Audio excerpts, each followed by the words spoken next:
अहम breaking news ॿुधाईंदा हलूं पंहिंजे नाज़रीन खे। थरकोल ब्लॉक 1 ऐं ब्लॉक 2 ॾांहुं वेंदड़ रोड जेको ॻोठ भावे तड़ भरिसां मुसलसल हैवी ट्राला बीठल हुजण करे ब्लॉक रहे थो। ॼाणायल ॻोठ भावे जे तड़ भरिसां थरकोल ब्लॉक 1 ते कमु कंदड़ कंपनी जे ईंदड़ ट्रालरनि जो सामान तोड़े टाला मुसलसल रोड ते बीठल हुजण करे भरिसां रहंदड़ कोली बिरादरी जा रहवासी सख़्तु तकलीफ़ में आहिनि।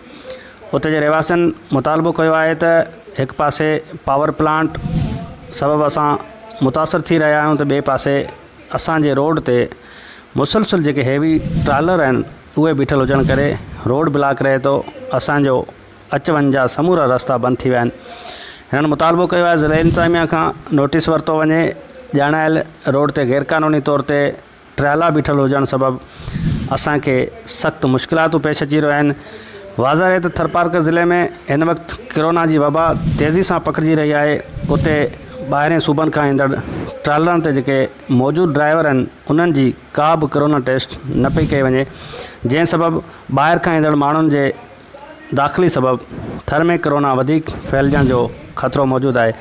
थरवासियुनि मुतालबो कयो आहे त हलंदड़ ट्रांसपोर्ट खे महदूद करण तोड़े ईंदड़ ट्रांसपोर्ट ते जेके ड्राइवर तोड़े मुलाज़िम आहिनि उन्हनि जी स्क्रीनिंग खे यकीनी बनायो वञे।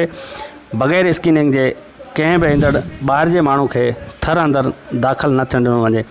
रहवासियुनि सिंध हुकूमत खां मुतालबो कयो आहे त थरपारकर ज़िले खे जेके बि ॿाहिरियां रोड लॻनि था उन्हनि ते स्क्रीनिंग कैंपूं क़ाइमु करण सां गॾोगॾु ॿाहिरें ज़िलनि खां ईंदड़ माण्हुनि जी रोकथाम जे लाइ जोगा उपाउ वरिता वञनि, त जीअं ॿियनि ज़िलनि खां इंटर थींदड़ माण्हू थरपारकर खां ऐं थरपारकर अंदरि जेका से उहा कोरोना जी वबा आहे उहो न पखेड़े सघनि।